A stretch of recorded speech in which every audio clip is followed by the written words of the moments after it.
Greetings, listeners from Neocare Clinic and Fertility Center, a fertility center located here in Mbarara town, offering specialized treatments for infertility and also other health conditions affecting women and men. I'm Dr. Masembe Cesario from Neocare Clinic and Fertility Center. I'm a director here and I'm a gynecologist, obstetrician, and also a fertility specialist. So this evening we shall be discussing about male factors that can lead to infertility or male causes of infertility. This is a very sensitive area because many people think men never suffer from these things that lead to infertility. They usually attribute infertility to women. In other episodes, we have discussed all the causes of infertility, but today I want to dwell on the male causes, and I want to emphasize that even men can be affected, and there are several factors that may stop men from being able to father a child or father a pregnancy.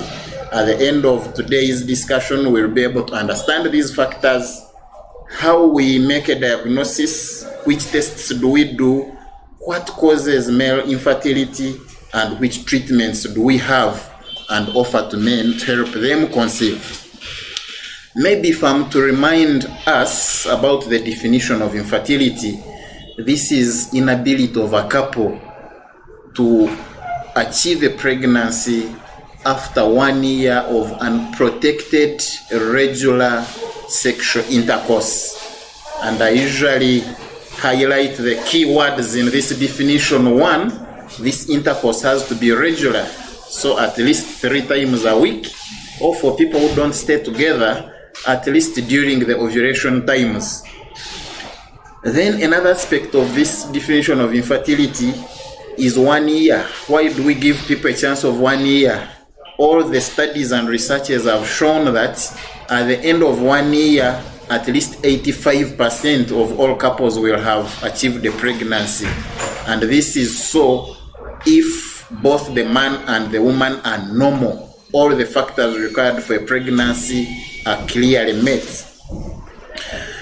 Then, I want also remind us about the other causes of infertility. We divide them into male factors, female factors, combined factors, and also there is a section called unexplained factors. And now I want to highlight the male factors. 30% of all infertile couples, you'll find the causes are attributed to the man. Then 30% the causes are attributed to the woman.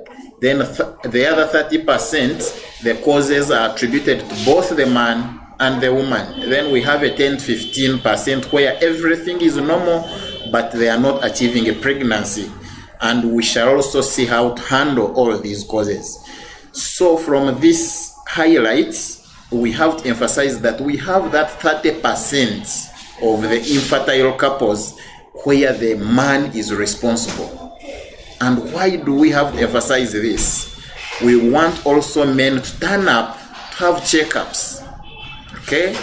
We are usually faced with a situation where women come alone to seek for fertility services, and it leaves us with an incomplete assessment, because for us to come to the real cause of infertility, we need to assess both the man and the woman.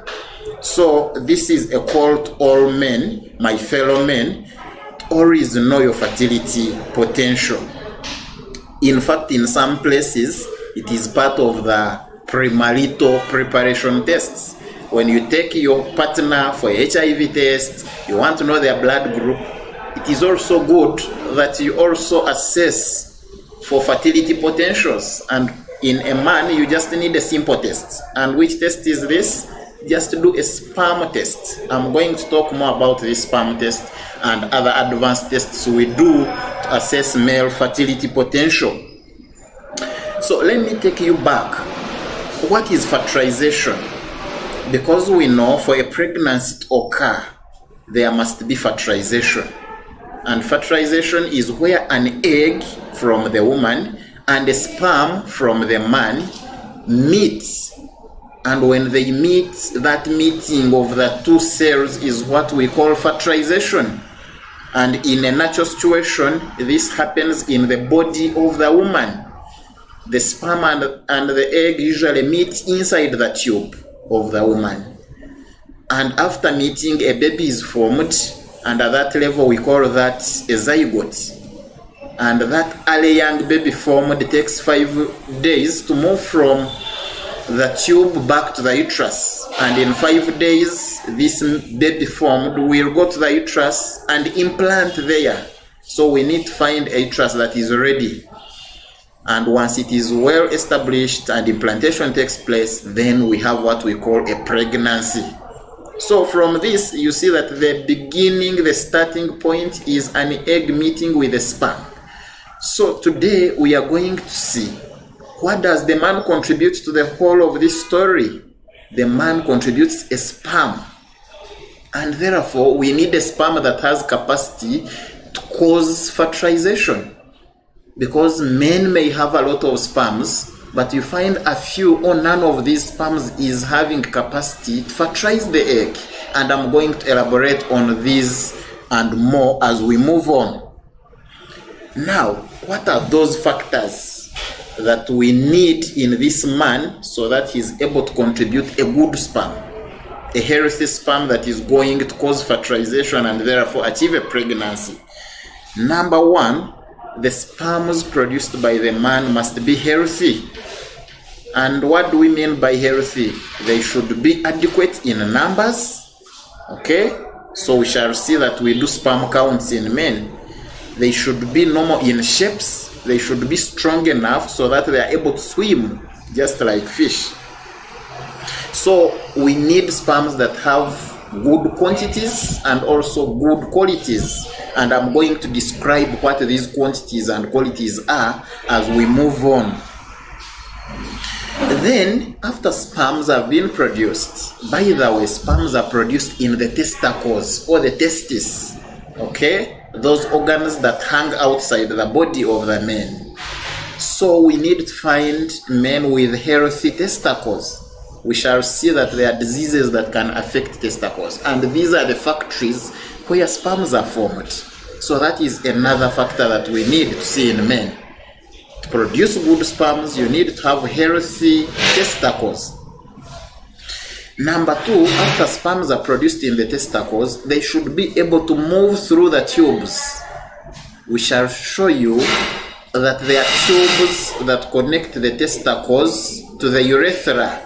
The urethra is that tube where urine passes as it comes out. The same tube is connected to the testicle through another tube called vas deferens. And this is the tube that transports sperms from the testis to the urethra. Okay, so that tube must be healthy. It must be open. Otherwise, we will find cases where that tube can be blocked. We have sperms produced, but they can't get out into the urethra and to the outside. So that is another requirement. Then the other requirement from the man is ability to deposit these sperms into a female body. And this takes place at the time of sexual intercourse. So this man should have capacity to perform sexual intercourse. And what does this involve? It involves erection and ejaculation. And it is through the erection and ejaculation that the man is able to deposit these sperms high up in the vaginal cavity or in the female birth canal. And from there, sperms are able to move themselves through the cervix, through the uterus, and into the tubes. And it is in the tubes where the sperm and the egg will meet. So another requirement we've seen is ability of the man to perform sexual intercourse.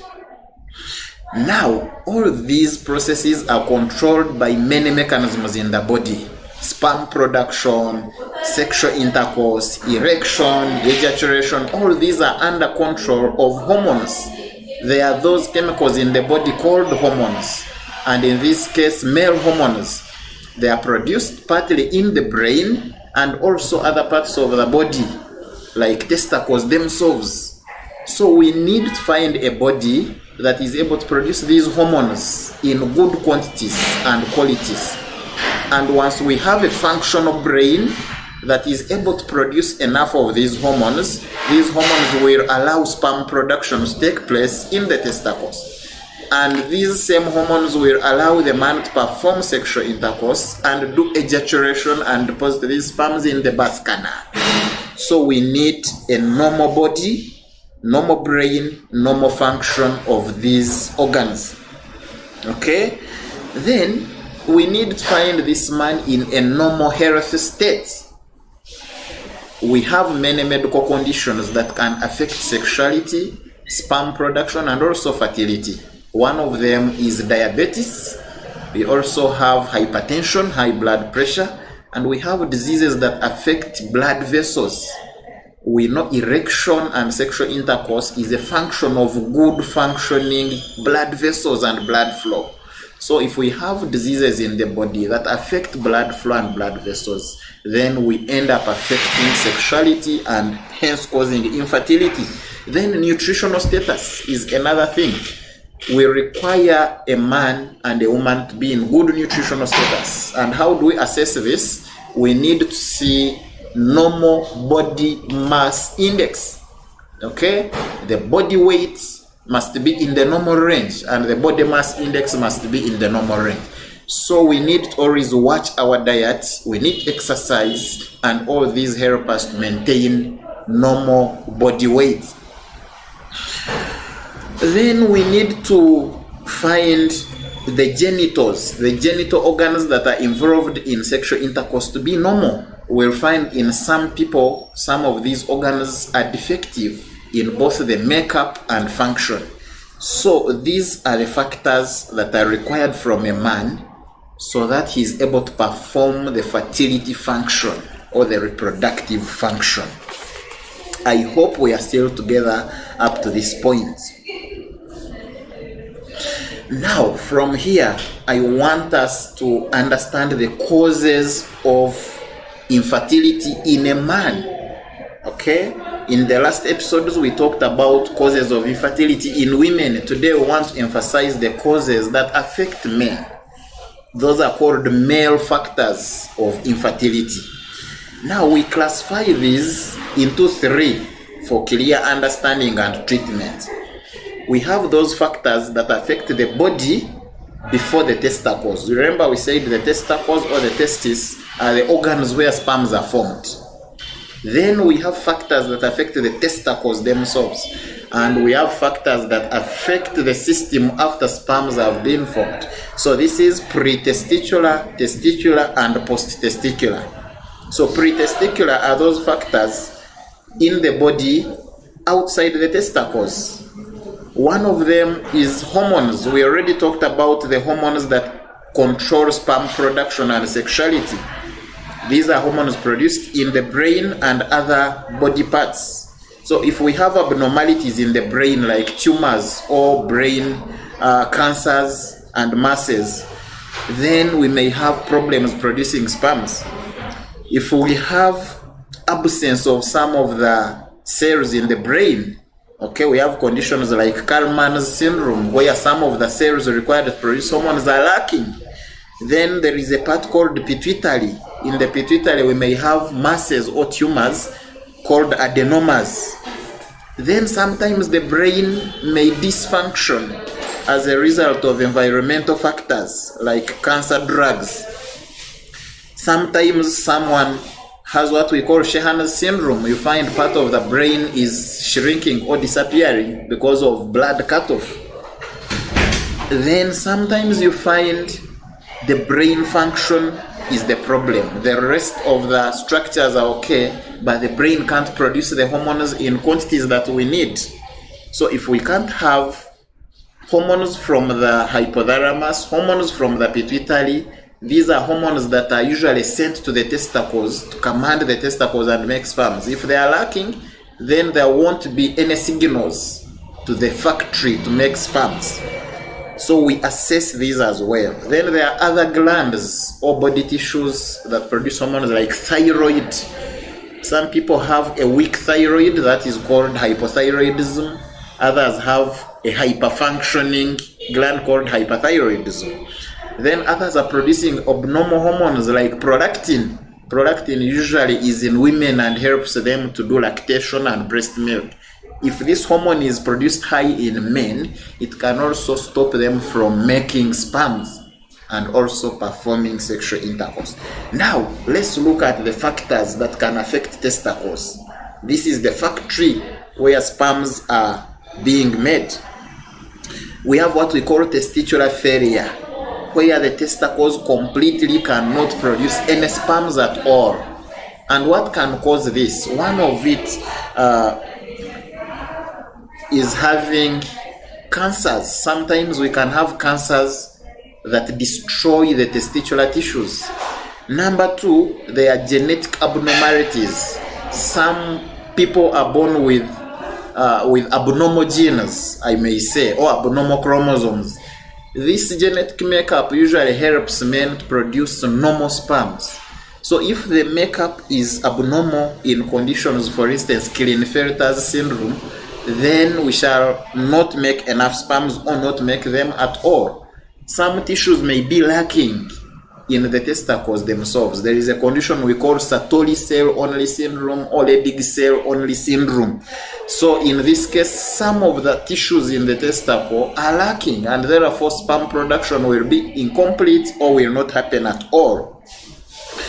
Then we have acquired disorders. For instance, if we have fluid accumulation around the testis, this fluid works like a sauna. It causes insulation, an insulator, so that the testis is warmed up. We know sperm production requires a lower body temperature. That's why the testicles are located outside the body. So if we have fluids accumulating in that sac where the testicles are, then sperm production will be impaired. Okay? We have conditions like hydroceles, we have conditions like varicoceles. All these can cause increased temperature in the testicles, and this can destroy sperm production. Now, infections. We can have infections that can destroy those cells in the testicles. We have conditions like bronchitis, epididymitis, even TB. This TB that affects the lungs, it can also settle in the testicles and destroy them. Then lastly are the drugs that we use. Sometimes we use drugs to treat other body conditions, and these drugs end up destroying some of the essential body parts, including cancer drugs, the chemotherapy and radiotherapy. These drugs are very aggressive, and if they are directed to sensitive organs like testicles, they destroy them completely, and sperm production will not happen at all. Then we have what we call environmental factors. These are things outside the body but can affect sperm production and sexuality and fertility as well. One of them is excessive exposure to heat. We already talked about heat. So my fellow men who enjoy saunas, steam bath, my men who work as chefs in kitchens, in factories where temperatures are high, long distance drivers, you know, this seat of a vehicle heats up when you sit on it for so long. So these can heat up the testicles and destroy sperm production completely. Then there are chemicals in the environment that we live with. My friends who work as agriculturists, and they are using pesticides, acaricides, herbicides, those chemicals, if they are inhaled into the body, they can destroy sperm producing cells. My friends who work with the oils, like guys that repair cars and deal with servicing and change oils, all these contain chemicals that can destroy sperm cells and even sperm producing cells. Now, excessive smoking. My friends who like to smoke a lot, excessive alcohol consumption, all these are things that can affect the quantity and quality of sperms and even sperm production itself. Even passive smoking itself is as dangerous as active smoking. because there are chemicals in smoke called nicotine that can go in the testis and destroy the sperm production.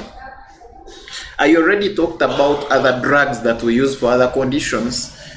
For instance, antihypertensives. There are some drugs we use to treat high blood pressure. We have drugs that we use to treat psychiatric conditions, drugs we use to treat ulcers, PUD drugs, spironolactone, some antifungal drugs. All these can destroy or stop the production of sperms and also affect sexuality. They cause erectile dysfunction and ejaculation disorders. Now, there is one factor that we cannot change or we can't modify. That is age. We know famously that age affects women. We have female reproductive aging, whereby women after 35 years, they experience reduction in their reproductive potential. And by 40 years, most of them are going into menopause, and it's permanent. Now, for men, fortunately, sperm production continues taking place for a lifetime.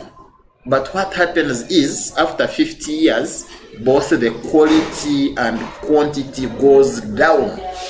Okay? The quality of sperms in a man who is older than 50 years is not as good as a young man. And these sperms are also associated with other abnormalities if at all conception takes place. The risk of getting babies with abnormalities is higher if you're dealing with a man who is old. Okay, things like Down's syndrome, chromosomal disorders, abortions, kids with mental retardation. We tend to see these in men who conceive or who father pregnancies when they are very old. So age is one of the non-modifiable factors that we see affecting sexuality. Also, men who are above 50 years will have difficulties with erections, with ejaculations, with libido, and all these together can affect fertility. Now, having looked at the causes of infertility on the man's side, how do we make a diagnosis? How do we investigate to know that this man is having a problem? We usually start with the simplest test, that is a sperm test. We call it semen analysis. We usually book a man, tell him to abstain for about 3 days, and in a nice good morning, he comes over to our lab and he gives us a semen sample, a sperm sample, either through masturbation or through intercourse. Now, it is this semen sample or sperm sample that he gives us that we analyze. There are so many factors that we analyze in this sperm sample. One, we look at the volume, we look at the sperm counts, we look at the quality of the sperms, their shapes, their ability to swim, we call that motility. How many of them are alive, that is viability. So we look at the color of the semen sample. Is there infection? We check for white cells and bacteria. And in case we find bacteria, we also do culture and sensitivity of these samples. And in case we find the semen sample given to us is completely normal, then the testing stops there. We are not interested in anything else in this man. We know he's okay, he can achieve a pregnancy. But in case we find this semen sample has defects, the volume is not good, the counts are low, the shapes are poor, the motility or the ability to swim is very weak, then we subject these men to further tests, other tests. And what are these other tests that we do? Number one, we can do ultrasound scan. We image these gonads, the testicles. We do ultrasound scan trying to look at the size of the testicles, the blood flow, in case there are fluids that I talked about, the hydrocele, the varicocele, if there are tumors, the masses that can go into the testicles. We see all these using just an ultrasound scan. Then there are other things we can do in the blood. We check the hormones of this man, because we said sperm production is under the control of hormones. So we check the brain hormones like follicle stimulating hormone, luteinizing hormone, then other hormones like thyroid hormones, prolactin, and even testosterone, which is a hormone produced by the testes. So these are the hormones that will tell us if the brain is functioning very well, or it is the problem down in the testicle. And this will also guide us on the further tests. If we think the problem is not in the hormones, is not in the testes, then we think maybe sperms are produced but they are unable to get out of the testicle. Those are the obstruction causes. The tubes, the vas deferens may be obstructed. Okay? So in case we have that, we just do a biopsy, or we pick a tissue or a sample from the testis itself. We can use a needle, or we just cut out a small sample and send it to pathologists. These people have big microscopes that look at the makeup of the testis. Is there sperm production or not at all? And in case they tell us actually there is no sperm production in these testes, then our fight stops there. We start talking about third-party conception, where we get a sperm donor for this man. But in case we find sperms are there but they are unable to live, then we can pick them and use them to fertilize the egg through procedures we call assisted reproductive techniques, okay, like IVF, which we'll talk about later. Then there are other tests that we call genetic tests. If we think this man has chromosomal or genetic abnormalities, then we take off a sample and we go and do analysis of his genes, what we call karyotyping. Are the genes normal? We know a man should have an XY. If we find he has other extra genes or he's lacking some genes, then we know the cause and we treat it accordingly. Then there are general body tests that we do to assess the whole health status of the body. Liver function, kidney function, lipid levels, we check sugar levels. All these are things we can do to know that the whole body is healthy. So having done all these investigations, we usually come up with the cause. Okay? If the sperm test was normal, then we know this is a normal man, then we concentrate on the woman. If we find abnormalities, then we treat the abnormalities the way they come. Number one, if we think the brain is not producing enough hormones, in our clinics we have all these hormones in injectable forms, in tablet forms. We treat these men with drugs that will make their sperms grow. We call that sperm induction, okay, or hormonal replacement therapy. So if the testicle was lacking these hormones and we give it good doses of these hormones, sperm production will start and we're able to recover sperm production. Of course, if we are dealing with permanent testicular failure, then these drugs are useless. We don't use them. We only use them if we think the sperms are going to be produced and the only lacking agent here is a hormone. Now, if we think there are other abnormal hormones like thyroid dysfunctions, hyperprolactinemia, we also have drugs that we can give to normalize these hormones. If we think the problem is diabetes, the problem is hypertension, then we work hand in hand with physicians and cardiologists to optimize the health state of these people. If we think there is obstruction to the sperms are there, but the problem is obstruction, we work with our colleagues called urologists who can help us to take away these obstructions. But sometimes it is impossible to take away the obstruction. And what do? In this case, we pick the sperms directly from the testicles, and then we use these sperms in our labs to fertilize the eggs. We do what we call in vitro fertilization.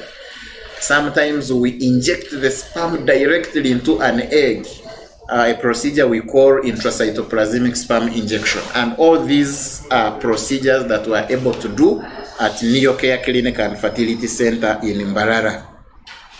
Now, if some of the tests showed us that we have abnormalities in the testicles, like hydrocele, where we have fluid around there, then our surgeons do a surgery to take away that fluid. If we have varicoceles, these are enlarged engorged vessels around the testicles. Still, our surgeons take away these so that our testicles are left free. Now, lastly but not the least, if we think the problem is environmental, then we have to modify the environment. We have to tell these men to stop smoking, which I know is a very huge task for someone who is dependent on smoking. We have to do it stepwise and involving counselors and support therapists. Those who drink a lot of alcohol, we counsel them to reduce on the quantities. Those who consume a lot of fats and sugars, those who don't exercise, those who have a lot of body weight, we help them to lose weight and reduce on the fat levels. And then those whose conditions expose them to chemicals and expose them to excessive heat, then we tell them to modify their working conditions or their living conditions. The fortunate bit is, once you optimize the health condition of the testicle, sperm production can resume unless the cells are completely destroyed. Okay? Thanks so much for listening in. I want to take this opportunity to thank 8TV for having this coverage and for allowing us to share this knowledge with the public. Thanks so much. Again, greetings from Neocare Clinic and Fertility Center. We wish you a nice day. Thank you so much.